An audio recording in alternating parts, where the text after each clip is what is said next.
শ্রীকৃষ্ণ বলেন, যিনি আমার সামনে কান্না করেন না কিন্তু তার সব দুঃখ আমাকে সমর্পণ করেন, যিনি আমাকে মন্দিরে নয় অন্তরে ধারণ করেন, যিনি কখনো বলেন না আমাকে কতটা প্রেম করেন কিন্তু সব পরিস্থিতিতে আমাকে ভরসা করেন, তিনি কেবল আমার নিকটে থাকেন।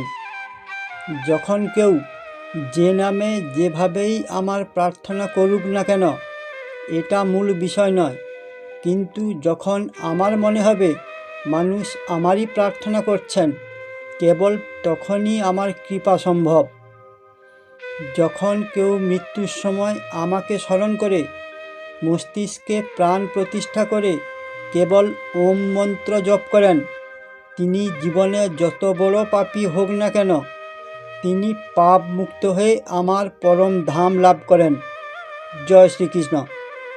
বন্ধুরা, আমার এই ধর্মীয় এবং জ্ঞানমূলক ভিডিও কেবল মানুষকে সচেতন করার প্রয়াস মাত্র, যেটা আপনাদের সাহায্যেই এগিয়ে নিয়ে যাওয়া সম্ভব। তাই লাইক সাবস্ক্রাইব করে পাশে থাকুন। জয় শ্রীকৃষ্ণ।